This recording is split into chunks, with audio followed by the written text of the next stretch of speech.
everyone, welcome back to our YouTube channel CS Ansar and this is CS Stuti Mahajan। तो आज के session में हम discuss करेंगे capital gain provisions announced in union budget 2024। Let's see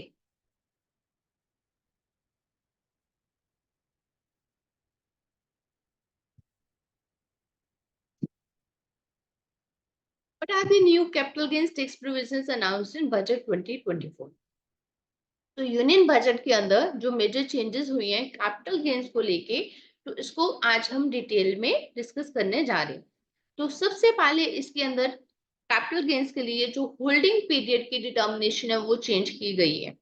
तो holding period for determination of long term और short term capital asset, as we all know capital gains दो तरह से होते हैं, या तो शॉर्ट टर्म कैपिटल गेन रहेगा या फिर लॉन्ग टर्म कैपिटल गेन्स रहेगा। शॉर्ट टर्म और लॉन्ग टर्म कैसे हम लोग डिफाइन करते हैं? On the basis of the holding period. तो होल्डिंग पीरियड आगे क्या था, कई सारी सिक्योरिटीज के अंदर जैसे 12 मंथ्स था, कई सारे के अंदर 36 मंथ्स था, तब उन्होंने उसके अंदर एक यूनिफॉर्मिटी लाने की कोशिश की है।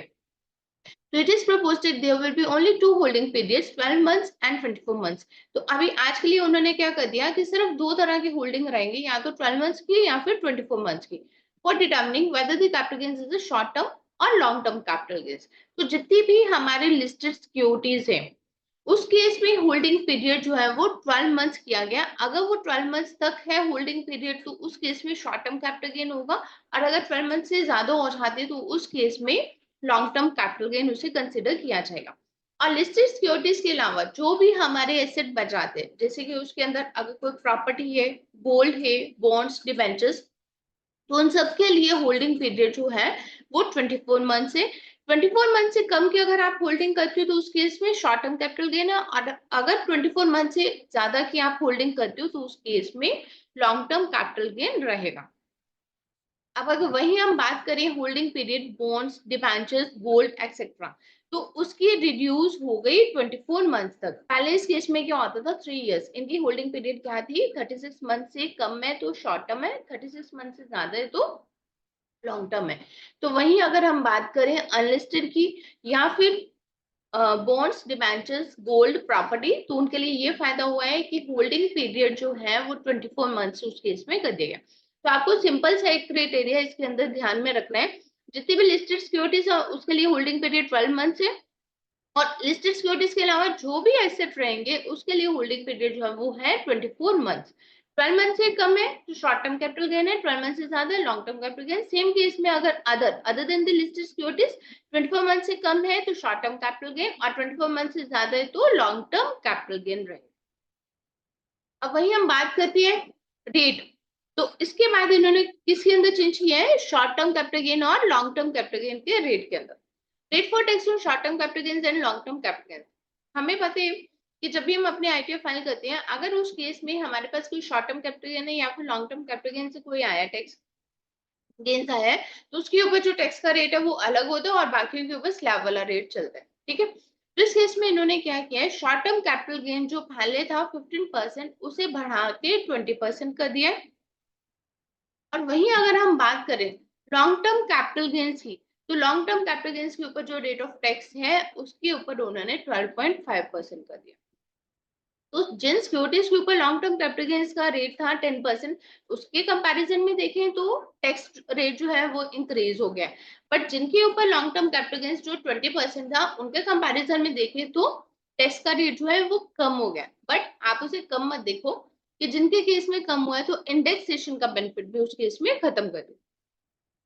अब नेक्स्ट हम बात क्या करते हैं, इस केस में इन्होंने क्या बोला, जो टैक्स एग्जम्पशन आपको मिलती है उस केस में, जो लॉन्ग टर्म कैपिटल गेन्स के केस में जो टैक्स एग्जम्पशन 1 लाख तक की थी, अगर आप शेयर्स को सेल करते हो तो वो इंक्रीज कर दिए इन्होंने, और आज की डेट में अब आप उसको कितने की ले सकते हो, 1,25,000 की टैक्स एग्जम्पशन इन्होंने कर दी।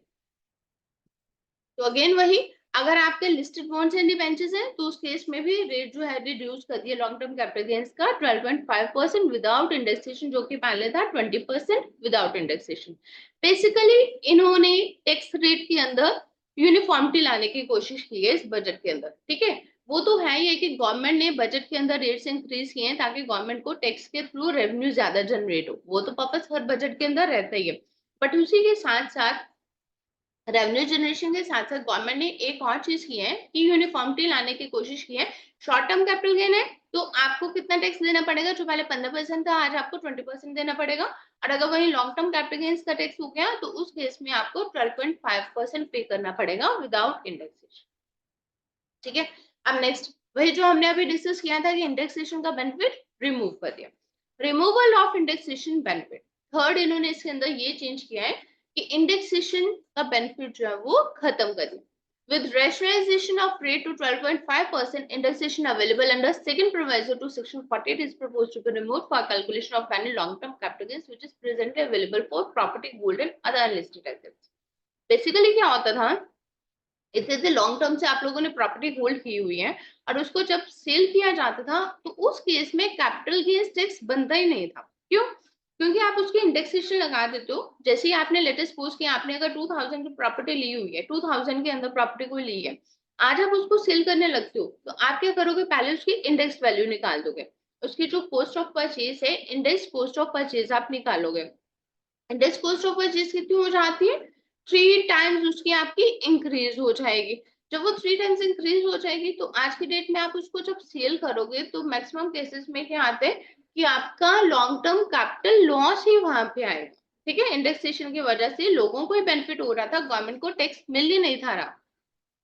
तो इसी वजह से उन्होंने जब ये एनालाइज किया कि इंडेक्सेशन के बेनिफिट की वजह से गवर्नमेंट को रेवेन्यू जनरेट नहीं हो रहा, तो उन्होंने क्या किया कि इंडेक्सेशन का बेनिफिट खत्म कर दिया और straight forward long term capital gains के ऊपर जो है वो 12.5% का रेट वहां पे लगा दिया। अब next, parity of taxation amongst resident and non resident, चाहे वो रेजिडेंट है चाहे वो नॉन रेजिडेंट है, तो उसके लिए इन्होंने प्रपोज कर दिया कि ये इफेक्ट हो जाएगा विद इफेक्ट फ्रॉम 23 जुलाई 2024 जब से ये बजट आया है।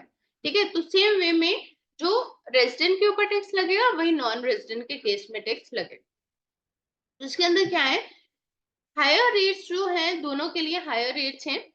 ठीक है, जैसे कि लिस्टेड सिक्योरिटीज जो थी 15% से 20% कर दिया गया और जो पहले 10% था उनके ऊपर 12.5% लॉन्ग टर्म कैपिटल गेन के अंदर कर दिया गया। बट वही अगर आप बात करो कि अगर प्रॉपर्टी की बात करो तो उस केस में कम हो गया कि 20 से 12.5% कर दिया, तो उस केस में ये बेनिफिट भी है। और इसके लिए यही रिकमेंड किया जाता है, अगर आप कैपिटल गेन्स की कोई भी ट्रांजेक्शन करती हैं तो उस केस में आप अपने बैंक अकाउंट्स, डीमैट स्टेटमेंट, सब अपने नेसेसरी डॉक्यूमेंट्स जो है वो मेंटेन करके चलें। तो बेसिकली अगर हम बात करें कि हमारे पास कैपिटल गेन्स के अंदर कौन सी चेंजेस आई हैं, तो सबसे पहले कैपिटल गेन्स की डिटर्मिनेशन जो है वो लॉन्ग टर्म शॉर्ट टर्म की डिटर्मिनेशन रहती है होल्डिंग पीरियड के ऊपर। तो गवर्नमेंट ने इसके अंदर यूनिफॉर्मिटी लाने की कोशिश की है कि जितने भी लिस्टेड सिक्योरिटीज हैं उसके लिए 12 मंथ्स उन्होंने एक मंथ जो है होल्डिंग पीरियड डिसाइड कर दिया और अदर देन लिस्टेड सिक्योरिटीज के लिए 24 मंथ्स का पीरियड जो है वो डिसाइड कर दिया। तो फर्स्ट चेंज उन्होंने किया होल्डिंग पीरियड के अंदर। सेकेंड चेंज उन्होंने कर दिया रेट ऑफ टैक्स के अंदर। शॉर्ट टर्म कैपिटल गेन जो है वो 15 से 20% कर दिया और लॉन्ग टर्म कैपिटल गेन जो है वो 12.5% स्टेगनेंट कर दिया विदाउट इंडेक्सेशन। थर्ड चेंज इन्होंने जो लेके आने की कोशिश की है वो है इंडेक्सेशन का बेनिफिट जो है वो खत्म कर दिया। इंडेक्सेशन का बेनिफिट आज की डेट में खत्म हो गया और जितने की आपने सेल किए सेल में से सीधा आप क्या करेंगे, परचेज को उसको लेस करेंगे और उसके ऊपर आपको 12.5% जो है वो लॉन्ग टर्म कैपिटल गेन्स का टैक्स आपको पे करना होगा। And parity of taxation amongst the resident and non resident, non resident के केस में भी अगर कोई कैपिटल गेन्स होते हैं, शॉर्ट टर्म कैपिटल गेन या फिर कोई लॉन्ग टर्म कैपिटल गेन होता है, तो सेम एप्लीकेबल रहेगा दोनों केसेस में। So this is all for the day. Thank you for watching this video. Please subscribe to our YouTube channel CS Sansar. Thank you.